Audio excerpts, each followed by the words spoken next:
Greetings, we are with Jeff Harris of Reference Analog based in Oklahoma City, but we are in one of these giant, beautiful rooms at the Dallas show. This is an entirely different sort of show. The hallways are bigger, there are fewer dealers on each, or exhibitors on each floor, so there's more room, and everything is really cool because the air conditioning is to the max. But Jeff is going to talk a little bit about his role as a dealer in Oklahoma City and this beautiful gear he has here. But first up, I wanted to ask him about this brush he's holding, a DS Audio Sonic brush. It's called Sonic. Yeah, SC for Sonic Cleaner.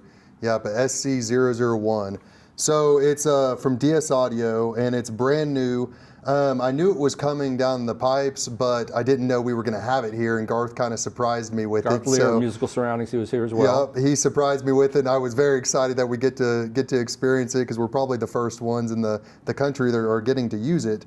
But it basically, you know, it's all metal construction, very like heavy and well built feeling in your hand, but it's essentially it's got a button, and when you hold the button down, it destatics the record and vibrates the bristles, and so the bristles can vibrate very fast and get down in the groove a little better with the vibration, almost like I think of it like a Sonicare toothbrush. You know, that vibrating element allows things to get a little deeper and a little cleaner.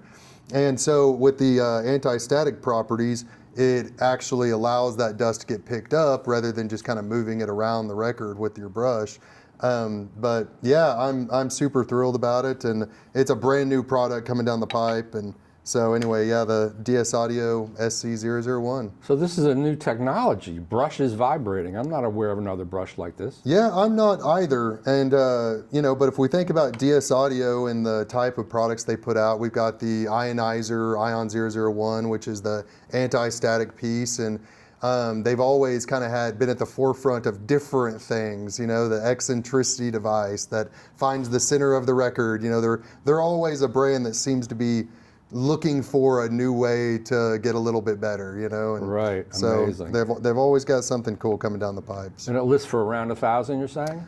Yeah, I think it's around 1,100 or so, 1,200. but 1,200. I'm sorry, 1,200. Well, someone with a column at our magazine will have to review that.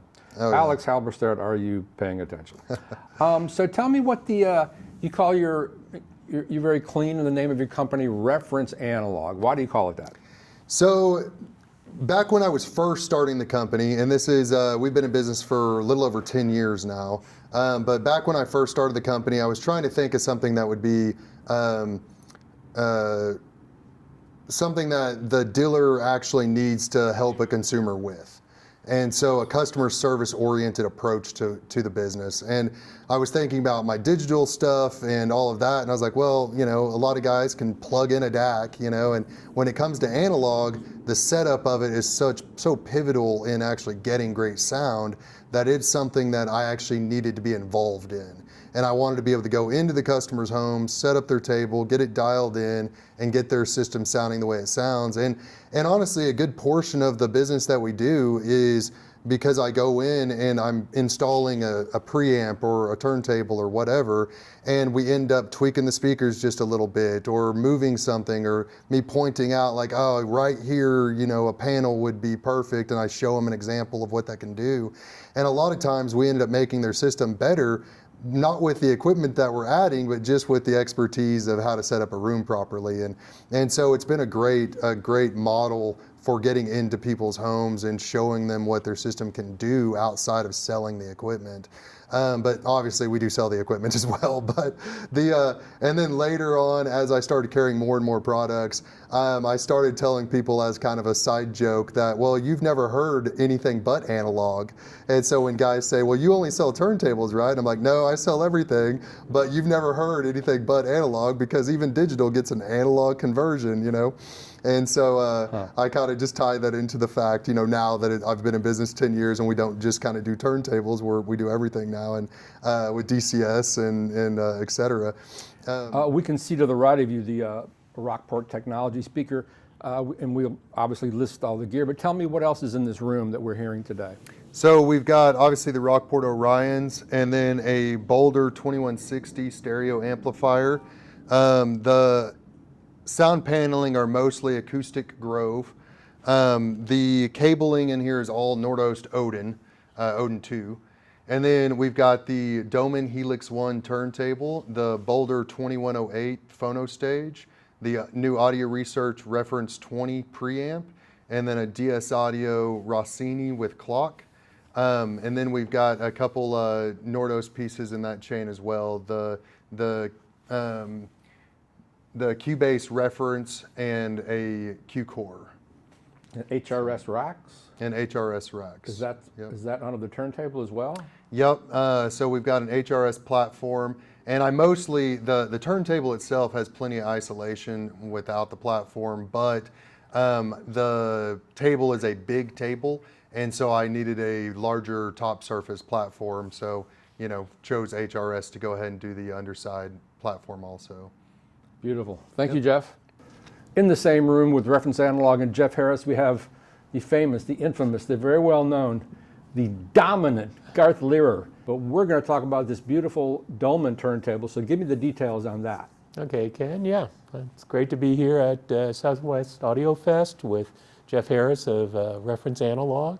So yeah, we're actually showing for the first time at a hi-fi show in the United States the Dolman Helix One MK3 standard version. We actually showed the vacuum version at Axpona back in April. The Döhmann Helix One is available both in standard and vacuum hold down. You can actually upgrade the turntable in the field down the road and add the vacuum hold down if you will. The difference is just the difference in retail price between the standard and the vacuum version. We've been working with Döhmann now since only 2025, so just about a year. But I've been following Mark's career for well over 25 years. You know, Mark was well known back in the early 2000s as the designer of the Criterion Continuum turntable, which was actually considered in the day the finest turntable available at that time. And one of the things Mark did as he developed the Continuum is he started utilizing the -K isolation system in his turntables. And so we can see in the Helix One, we've got the -K that essentially isolates the turntable in all different planes, the vertical plane, horizontal plane. So this is a key element to lowering the noise floor of the turntable and the playback system. And this has kind of been Mark's lifelong quest of trying to get the purest analog playback characteristics possible. Plate of the turntable is carbon fiber. You can actually look inside the window of the turntable if you get close enough, and you can actually see the -K mechanism. The -K was actually developed primarily for electron microscopes and very high-tech measurement devices. It's a very sensitive base, but by integrating it into the turntable, Mark's able to optimize its performance. We're showing it here with the SuperTrack Nighthawk 12-inch tone arm. We began working with Richard Brain at SuperTrack at the same time we started working with Mark at Dolman Audio. And we're also showing with the top-of-the-line HANA cartridge, the Umami Black, which was actually introduced also in 2025. So it's a pretty new system overall, and I think people will be very impressed with its performance. So you explained what makes it special. Tell me how it will improve the overall listening experience for someone who is blessed enough to buy a turntable like this. Okay. Well, again, when you're dealing with analog playback, it's all about, getting the vibrational energy out of the groove and isolating that from all the other vibrations that are happening, whether they're self-generated by the moving parts of the turntable, whether they're environmental, or whether they're actually the sound coming out of the speakers, which is also creating a lot of vibrational energy. So essentially all audio gear has to be designed to be isolated, and more and more companies are addressing that, whether it's noise isolation with electronics, mechanical isolation in terms of chassis design, speaker driver design, speaker enclosure design. I think the industry has become much, much more aware of how to bring all gear up to another level of performance by looking at energy and vibration isolation. I think the turntable is really the one that's most prone to being, if you will, contaminated or creating that noise, because we're dealing with really micro vibrations at this level. They claim it's at nano pico level of the way where you can retrieve information out of the groove, and whether that stylus is well isolated from all the moving parts and all the noise that the turntable itself can be self-generating is one of the keys, I think, of the Döhmann design.